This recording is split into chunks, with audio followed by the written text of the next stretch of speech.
একটা জিনিস ফলো করতাম সেটা হচ্ছে অ্যাক্টিভ রিকল আর এটা হচ্ছে পমোডোরো টেকনিক। অ্যাক্টিভ রিকল মানে হচ্ছে ধরেন আমি 40 মিনিট একটানা পড়াশোনা করতাম কোনো ধরনের ডিস্ট্রাকশন ছাড়া। মোবাইল ফোন নাই, কোনো ডিস্ট্রাকশন নাই। তারপর 10 মিনিট হচ্ছে আমি এই গত 40 মিনিট যা করেছি লিখার চেষ্টা করতাম যে আমার মাথায় আছে কিনা বা কতটুকু রেসিডুয়াল থাকছে। তারপর 10 মিনিট একটা ব্রেক দিতাম। এভাবে হচ্ছে 1 ঘন্টাকে আমি ভাগ করে নিয়েছিলাম। প্রচুর পরিমাণে রিভাইজ দেওয়ার চেষ্টা করতাম। পড়াশোনার টেকনিকটা হচ্ছে আমি পড়াশোনাকে খুব কম সময়ে আমি পরীক্ষা কেন্দ্রিক করে রেখেছিলাম। বরঞ্চ আমি ধরেন একটা পেজ পড়ার সময় আমি ভাবতাম যে এই পেজের ঠিক কোন অংশটি আমার জীবনে এবং আমার রোগীর জন্য কাজে লাগবে। তবে এমন না যে আমি পরীক্ষার জন্য পড়িনি। অবশ্যই আমি পরীক্ষার ১-২ মাস আগে থেকে আমি একদম কমপ্লিটলি এক্সাম ওরিয়েন্টেড প্রিপারেশন নিতাম। একটা জিনিস ফলো করতাম সেটা হচ্ছে অ্যাক্টিভ রিকল আর এটা হচ্ছে পমোডোরো টেকনিক। অ্যাক্টিভ রিকল মানে হচ্ছে ধরেন আমি 40 মিনিট একটানা পড়াশোনা করতাম কোনো ধরনের ডিস্ট্রাকশন ছাড়া। মোবাইল ফোন নাই, কোনো ডিস্ট্রাকশন নাই। 40 মিনিট পড়ার পর তারপর 10 মিনিট হচ্ছে আমি এই গত 40 মিনিট যা করেছি সেই 10 মিনিট আমি চোখ বন্ধ করে লিখার চেষ্টা করতাম যে আমার মাথায় আছে কিনা বা কতটুকু রেসিডুয়াল থাকছে। একটা জিস্ট সামারি তৈরি করতাম। আর তারপর 10 মিনিট একটা ব্রেক দিতাম। এভাবে হচ্ছে 1 ঘন্টাকে আমি ভাগ করে নিয়েছিলাম। 40 মিনিট, 10 মিনিট, 10 মিনিট এটা একটা জিনিস। প্রচুর পরিমাণে রিভাইজ দেওয়ার চেষ্টা করতাম। হ্যাঁ, আমি একটা নতুন টপিক পড়ার আগে দেখতাম যে আগের টপিকগুলো আমার মনে আছে কিনা। আর আরেকটা জিনিস যেটা করতাম সেটা হচ্ছে অনেক ডেমো দিতাম।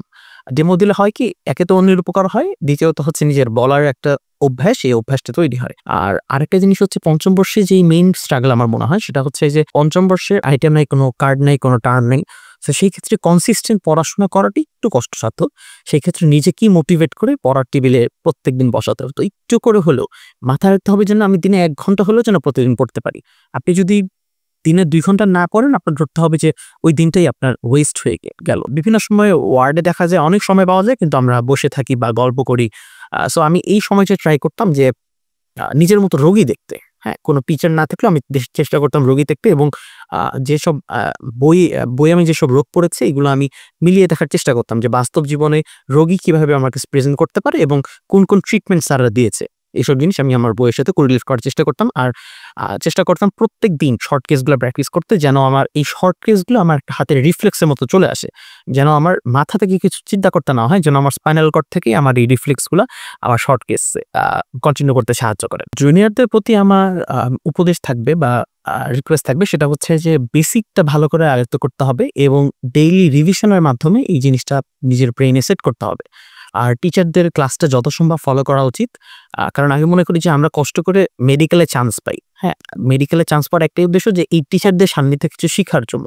কিন্তু দেখা যায় যে অনেক সময় যে আমরা ফার্স্ট ইয়ার বা সেকেন্ড ইয়ার থেকে মনে করি যে আরে ক্লাসে যেয়ে আর কি হবে।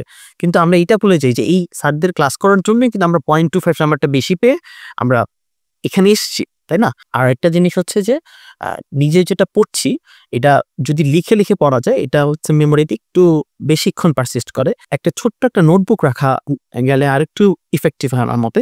যেই নোটবুকে শুধু সামারিটুক লেখা থাকবে।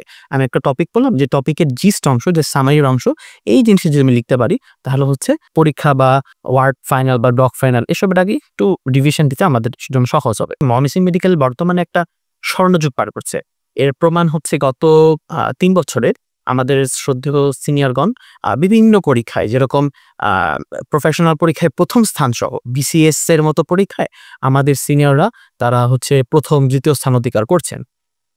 এবং এর ফুল ক্রেডিটটা যাবে হচ্ছে আমাদের শিক্ষকগণের মধ্যে। তারা যে অ্যাটমসফিয়ারটা ক্রিয়েট করেছে ইটস আনবিলিভেবল। শুধু পড়াশোনার ক্ষেত্রে নয়, তারা আমাদের নৈতিক মূল্যবোধ বোঝার জন্য এবং সার্বিক যে পরিস্থিতি এটা তারা চমৎকারভাবে তারা হ্যান্ডেল করছে। যেরকম সকালে আমরা যখন যাই দেখি যে আমাদের বিভাগীয় প্রধান প্রফেসর স্যাররা তারা রোগীর মাটিতে শোয়া রোগীর এক্সামিনেশন করতে তারা হাঁটু গেড়ে বসে যাচ্ছেন। তারা কিন্তু কোনো দ্বিধাবোধ করছেন না যে আমি হাঁটু গেড়ে কেন, একজন প্রফেসর মানুষ কেন একটা রোগীকে দেখতে আমি হাঁটু গাড়বো। এই থেকে আমাদের মানে আমাদের ইনবিল্ট একটা যে ধারণা যে বিনয় হচ্ছে ডাক্তারদের অলংকার, এসব জিনিস হচ্ছে আমাদের অনেক কিছু উপলব্ধি করতে সাহায্য করে। আমি মনে করি যে আমাদের শিক্ষকবৃন্দ তারা অনেক আন্তরিক। এমনকি আমাদের অনেক ডিপার্টমেন্ট আছে যারা হচ্ছে বাই নেম প্রত্যেক স্টুডেন্টকে জানে।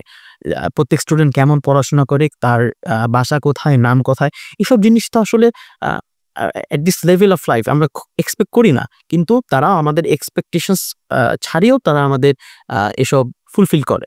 এবং এটা আমাদের পড়াশোনার ক্ষেত্রে প্রচন্ড আমাদের লিফট আপ করে, আমাদের মোটিভেট করে। স্পেশালভাবে বলতেছি আমার ব্যাচমেটদের কথা। আমি আসলে অনেক শুনেছি যে মেডিকেলের ব্যাচমেটরা অনেক টক্সিক, অনেক হিংসুটে, অনেকেই বলে সাপ। কিন্তু আমার অভিজ্ঞতা সম্পূর্ণ ভিন্ন। আ আমার ব্যাচমেটরা, আমি কখনো দেখিনি যে আমার একটা ব্যাচমেটরা আমার একটা জিনিস পেল বা একটা রিসোর্স পেল, এটা তারা গ্রুপে দিতে কখনো কার্পণ্যবোধ করেনি। এবং একজনের মাঝে আরেকজনের যে শেয়ার বা ইন্টারপার্সোনাল আ যে রিসোর্স শেয়ারিং, এটা আমি আ চমৎকার দেখেছি। এটা আমি আমার ব্যাচমেটের কাছে যা দেখেছি এটা অতুলনীয়। আমি বিশ্বাস করি যে আমার ব্যাচমেটরা শুধু ভালো ডাক্তারই নয়, একেকজন অনেক বড় মাপের এবং ভালো মানুষ হবে ইনশাআল্লাহ।